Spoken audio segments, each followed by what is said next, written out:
probably when the visuals of the Pakistan independence that India gave will be flashed, so the body language itself will clearly show that, who is in control in Pakistan. It's not, it is not Shehbaz Sharif.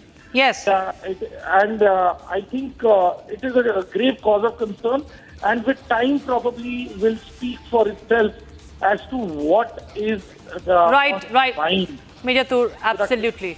Absolutely. I mean, Pakistan is completely shameless in what it's doing, and everybody knows that. Thanks so much for joining us with your insights and with your reading of the situation. And we continue to be getting you more reactions on that, viewers, as we closely track more details. In fact, this is, of course, Asim Munir awarding himself the second highest military honor. That's the breaking news we have right now. The top military leadership has been so-called recognized on 14th of August, that is Pakistan's Independence Day, and this is after India's Operation Sindoor heroes. Remember, they've been honored by the government of India, gallantry awards being conferred upon them tomorrow and on the 15th of August. This is Asim Munir, the failed marshal who first, after Operation Sindoor, he had in fact promoted himself and now is awarding himself the de facto leader of Pakistan. And Pakistan itself has shown how much damage has been caused to it, what has happened to it. Its own ministers have exposed what Pakistan had in fact suffers, the strikes, the precision strikes, the very precision of those strikes by India. That was very well outlined. The proof has been given by Pakistan itself also, and of course India has very well outlined that as well. Just this last weekend we had Air Chief Marshal AP Singh also highlighting that how the aircraft of Pakistan, military aircraft, and also the Pakistani jets were downed by India, and 5 Pakistani jets and 1 aircraft was shot down during Operation Sindoor. And the longest surface-to-air missile strike that was registered by India, so on and so forth. I mean, we can all go on and on about India's success. It's a historic mission, and everybody knows that. And it was, of course, embarrassment for Asim Munir. It was, of course, humiliation for Pakistan. And just to cover up from that, just to deflect the attention on that, Asim Munir resorts to these ways, conferring upon him the second highest military honor.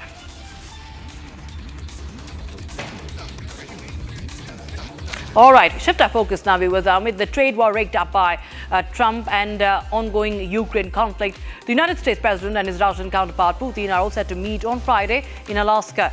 And this is, of course, a meeting that everybody is going to have their eyes on. Just hours before the meet, the US President has issued a strong warning to Vladimir Putin, saying that there will be severe consequences if Moscow stands in the way of peace in Ukraine. And Trump, in fact, has also been suggesting that it's that what happens after this meeting. Listen in. Face any consequences if Vladimir Putin does not agree to stop the war after your meeting on Friday? Yes, they will. Yeah. What will the consequences There will be be? consequences. Sanctions, tariffs? There will be. I don't have to say. There will be very severe consequences. So, viewers, Trump has warned Vladimir Putin that if the first meeting goes okay, a follow-up could take place swiftly. However, he warned there may be no second meeting if the first discussion fails to deliver the responses, making the next step entirely conditional on the outcome. We're going to meet with, I would say, the second meeting. If the first one goes okay, we'll have a quick second one. I would like to do it almost immediately. And we'll have a quick second meeting between President Putin and President Zelensky and myself, if they'd like to have me there. And that would be a meeting where maybe it could be absolutely work. But the first meeting will not work that out. Certain great things can be gained in the first. It's going to be a very important meeting. But it's setting the table for the second meeting. I think the second meeting, if the second meeting takes place, now there may be no second meeting, because if I feel that it's not appropriate to have it because I didn't get the answers that we have to have, then we're not going to have a second meeting. Trump gain a deeper understanding of the Ukraine conflict and potential paths to ending it. And Trump has hinted at possible land swaps as part of a deal, but Ukrainian President Zelensky had expressed strong opposition to giving up territory. In fact, Russia's demand for Ukraine to cede control over annexed regions poses a significant challenge to negotiations. Meanwhile, the White House is cautious about expecting a quick ceasefire deal, framing the meeting as a listening exercise for the president. In fact, their complicated relationship will be put to the test at this summit, wherein the two leaders, who claim to admire each other, will seek to outmaneuver one another over how to end Russia's invasion of Ukraine. While the two were close to a bromance during Trump's first term, their relationship has grown strained during the second term. Trump has expressed anger with Putin for pressing on with his brutal 3-year-old war in Ukraine. So this is the much-awaited meeting that's set to happen in Alaska. And it's a high-stakes summit, of course. And remember, not to forget how, even Washington, D.C. has tried to send out a message that if the talks derail, if the talks fail between the two leaders, somehow India will be punished for it. How? Additional tariffs. There will be more tariffs being levied. All right, we shift our focus to the other story that's trending today. A heated feud has erupted between Elon Musk and Sam Altman, with Musk accusing Apple of favoring OpenAI's ChatGPT in its App Store rankings. Now, Musk claims that this alleged bias makes it impossible for other AI companies like his own xAI to reach the top spot, and has threatened to sue Apple for what he calls an antitrust violation. Musk claims that Apple is rigging the App Store rankings to promote OpenAI's ChatGPT, stifling competition from other AI apps. Meanwhile, Altman has responded saying, and I quote, "Musk manipulates X's algorithm to benefit himself and harm competitors," pointing to a report about Musk's alleged tweaks to X's visibility.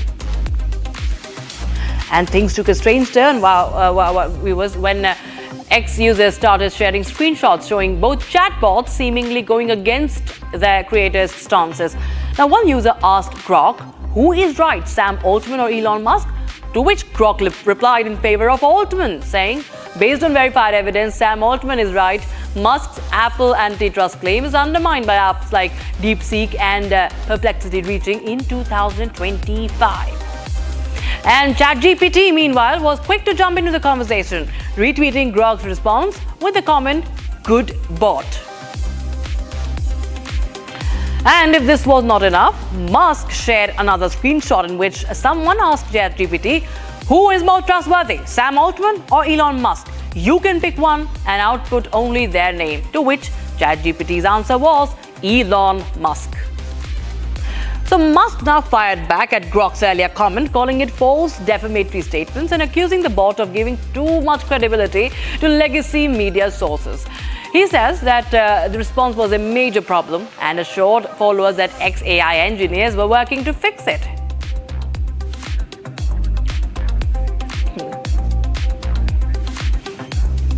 And a quick look at the trends running hot on the internet today.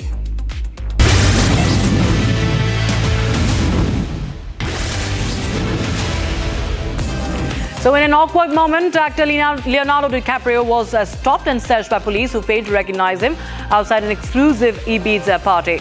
In new footage, the 50-year-old Hollywood star is seen held up casually in a black hoodie and a cap in the street with his girlfriend, 27-year-old model Vittoria Serretti. In order to increase the surveillance, particularly in the border-sensitive areas, the Indian Army has made a high-tech robot which is equipped with just that. From surveillance to patrolling the mountains to jungles, this high-tech robotic mule can in fact truly do it all.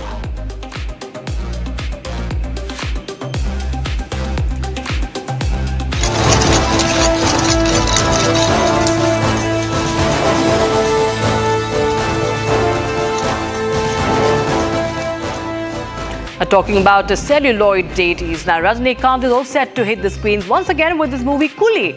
Devoted fans performed the Abhishekam, or the milk bath, on the posters of the movie today as part of the celebrations ahead of the release of his latest film.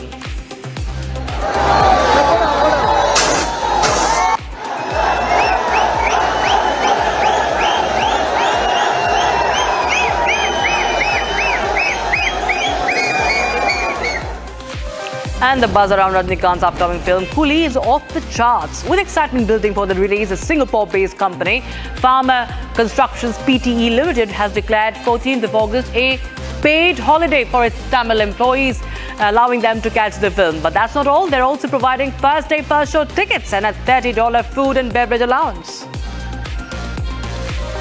Now, a bizarre virus is turning cute rabbits into horned creatures with black tentacles sprouting from their faces. You have the pictures on your screens. These horns are reportedly actually a virus which breeds the ticks and parasites. They could be harmful for humans and pets, but are considered deadly for these little creatures. ChatGPT prescribed diet led a man to poisoning and an involuntary psychiatric hold. After having auditory and visual hallucinations, the man tried to escape the hospital, forcing the staff to place him on involuntary psychiatric hold. The incident has prompted researchers to flag adverse health outcomes that artificial intelligence can contribute to in today's time.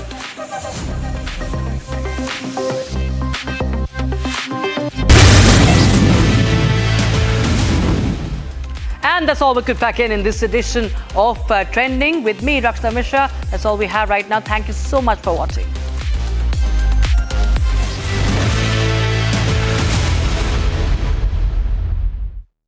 ये है secret recipe MDH का जीरा SIP जल जीरा मसाला। SIP SIP जीरा SIP MDH का जल जीरा सिप MDH का जल जीरा SIP. My birthday gift to पापा।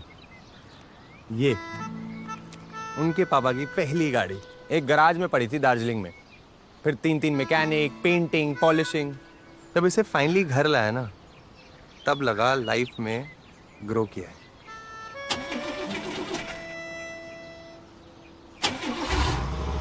बुलाओ। SIP करो, इन्वेस्ट करो, लाइफ में ग्रो करो। प्रतिभूति बाजार में निवेश बाजार जोखिमों के अधीन है। निवेश करने से पहले सभी संबंधित दस्तावेजों को ध्यान से पढ़ें। थोड़े में ज्यादा स्वाद यही तो है इसकी खास बात। वाओ मम्मा, क्या स्वाद है? अरे मेरे राजा।